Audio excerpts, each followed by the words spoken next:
Wizard,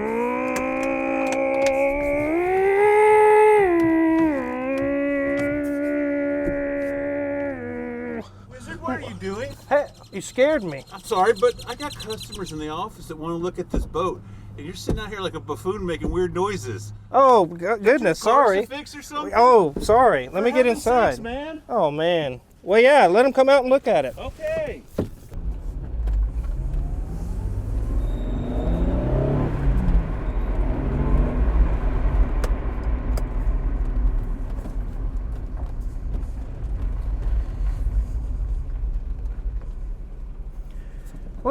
That's enough of that foolishness I was doing in that boat. Let's get down to business on this NSX.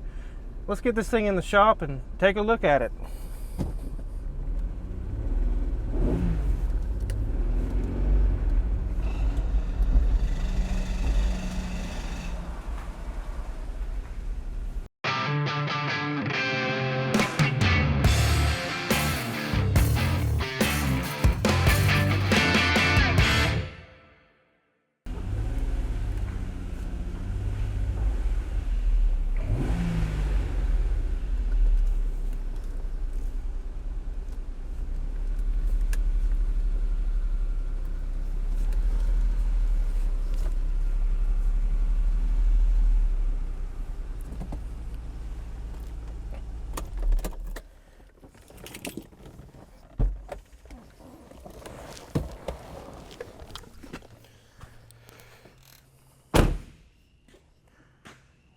That's enough of the goofiness out there. Every once in a while I just need a break and go out and do something silly or whatever, and sometimes Crazy D catches me and it's like, what are you doing, dude? So anyways, we got this wonderful, beautiful 91 Acura NSX in today. He just wants it checked over. He's actually thinking about selling it. He's actually taking offers on it. If anyone's interested, in the comments below, send an offer. If we see one that we like, I'll get with you and go from there. But this one will be up for sale. Before we get it on the lift, let's go over some features about this car, some interesting facts, some of the history, and that way you guys know a little bit about it before we start looking at it. 1990 was the first year for the Acura NSX in the USA for production. The last year of production was 2005. So there's kind of a little bit of gap there. There's a facelift in 2002 where they changed the front end and changed some of the styling, but this is a first gen NSX, and that ran from 90 to 2005. This has the 3-liter V6. It's got 270 horsepower, 210 pound-feet of torque, which is actually pretty good for a 3-liter for a small engine like that. It has the looks and the styling of a supercar, but it has the reliability of a Honda V6. That's one of the appealing things about these cars is it's flashy, it's fast, it handles great, but when it's time for service, it's not going to be in the upwards of $15,000, $20,000, $30,000 to service it. It's probably going to be $2,000 or $3,000. A lot of the parts on here are Honda parts, and that's a plus because it's cheaper. Through the span from 1990 to 2005, they made over 18,000 of these cars. So they're actually quite common. There's quite a lot of them around. When I go to Cars and Coffee in Wichita, there could be 2 or 3 or 4 of them there. So they're kind of a cool car. This is a mid-engine car. It's right here in the middle, and it's aluminum frame. This particular model has right at 100,000 miles. Now let me reiterate that. 100,000 miles. You're not going to find a Ferrari or a Lamborghini with 100,000 miles on it. You might, but they're going to be completely trashed by then. This thing runs and drives like new. It's really in very, very good shape. So, let's take a look at the motor.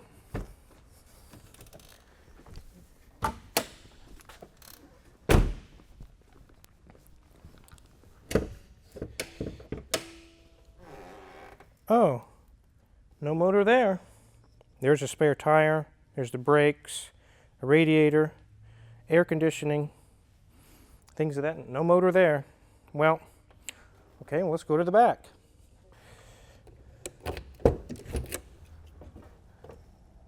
No engine there. There's a car cover and service manual. No engine. Well, if you have this thing in for service somewhere,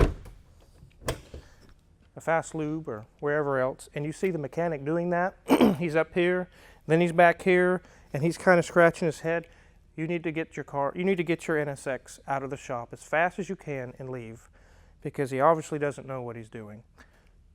The engine's underneath the glass here, and we're going to pop that and take a look at it.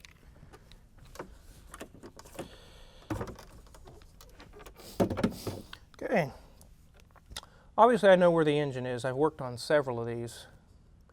I've worked on Hoovies, I've worked on this one, and 2 or 3 other people in Wichita has had their NSX in my shop. I've gotten quite familiar with him actually. Listen to the VTEC, yo, the mad VTEC. Yeah, it's got VTEC. This is the 3-liter V6 I was talking about. And at first glance, it's like, that's a Honda minivan motor. No, it's not.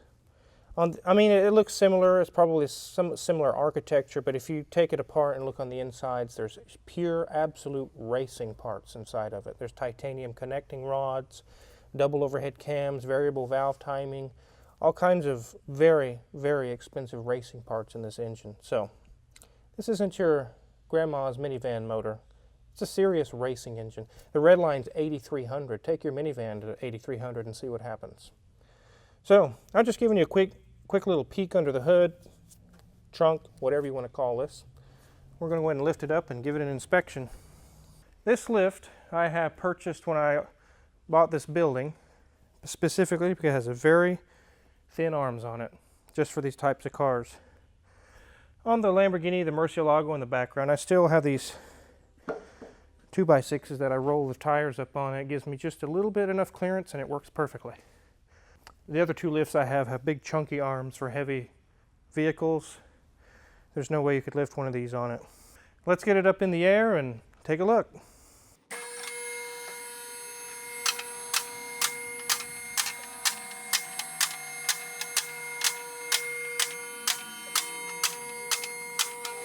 Okay, well, we'll start with this wheel here. Nice and tight. Take a look at the brakes here. Nice thick brake pads. You can look at the suspension and tell this is made for handling.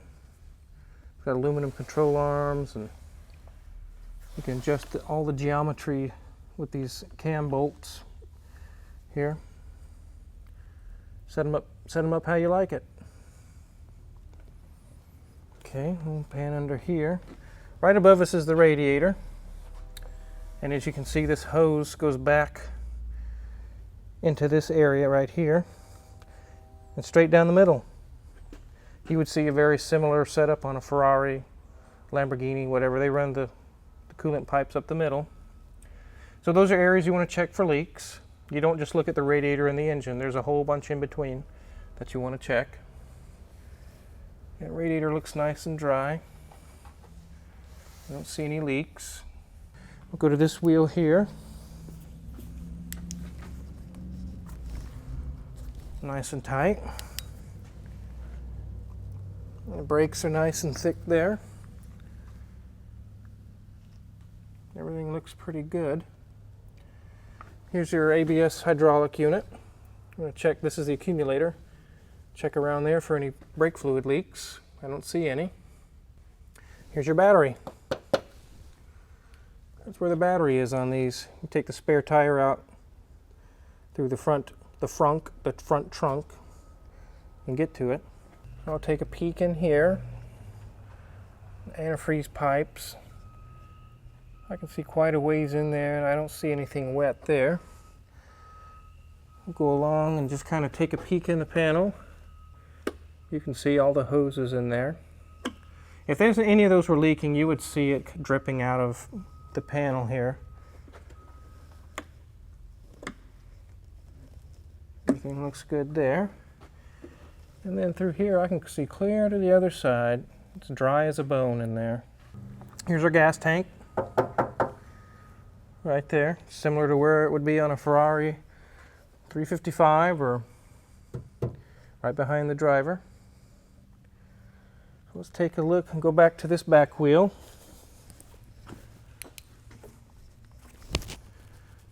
Nice and tight. Looks like his rear strut is leaking. It looks like engine oil, but it's actually strut oil. Alert the customer to that. Brakes, let me check the brakes here. Those are good. CV boots look good. See if there's anything leaking up in here, and I don't see anything there. Here's your transaxle, transmission, transaxle, whatever you want to call it. I call it transaxle. These are fairly easy to take out. Not hard at all. A lot of this stuff has to come off to get it out. But let's go over to the other wheel.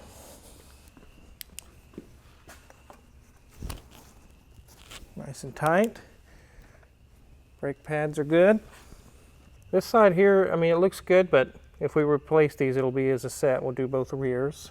CV boots are good. There's a little bit of a leak going on there. Could be the oil pan, or it's not a bad leak, but it is a leak. I'll make the customer aware of that. And I see some leak going on there.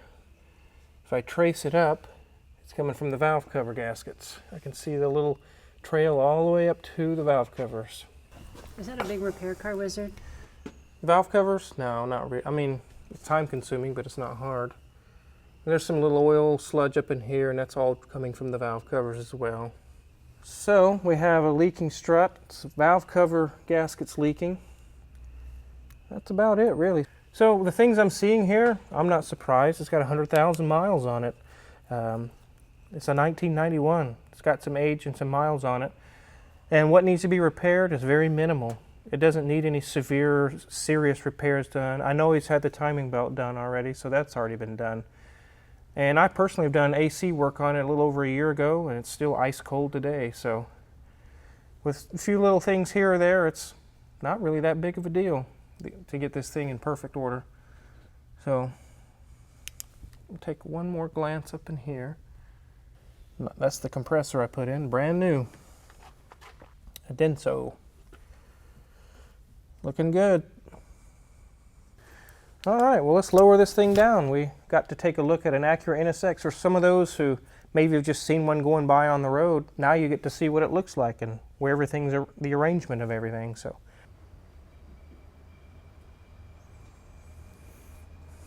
you can definitely tell that they engineered this car to be lightweight, because it takes quite a while for it to come down on the lift.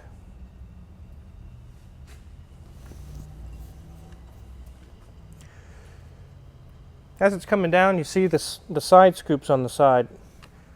This is no Pontiac Fiero with fake scoops. Those are real. There's oil coolers behind there. Those are the real deal.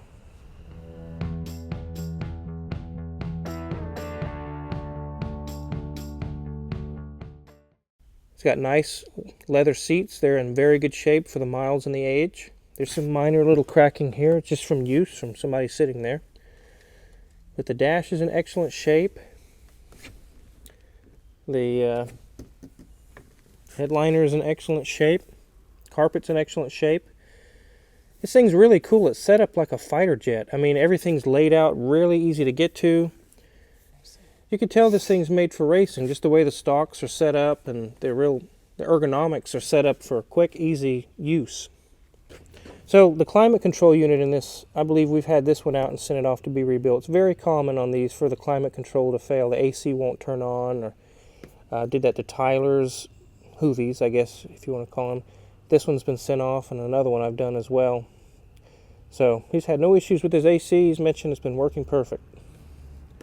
Very clean, nice looking car. It's beautiful inside. So in a previous video that we done with a white Bentley GTC, we also ran a raffle for a free dash cam. You've seen the commercial for the dash cam I did at the beginning. We actually had a winner for that, and I've already got it in the mail. It's on its way to same name as me, Dave, in Fair Lawn, New Jersey. So thanks for participating, and if you haven't already, you'll be receiving that in the mail. So as you can see, I've been quite busy. I've got a lot of cool cars in the shop. I really enjoy working on these level of cars. NSX, Rolls-Royce, Maserati. So you don't have to have one of these cars to know that if you have a car that you're looking at buying, take it to a trusted mechanic. Have him look it over before you buy it, because there could be a whole slew of surprises that once you buy it, you get it home and you're like, oh no, this is horrible. So take it to your trusted mechanic. An hour of his labor is going to be way cheaper than buying the car, and now you're stuck with it and it's got 6-7 grand worth of work that needs to be done. If there's any tools or anything you've seen in the previous videos that I use, or you want to see what kind of tools I use, check our Amazon affiliates page in the link below. Also, we're selling stickers, decals, coffee mugs, hoodies. We got all kinds of cool Car Wizard things for sale. You can click that link as well. And if you haven't clicked the subscribe button yet, go ahead and click that. And again, thanks for watching.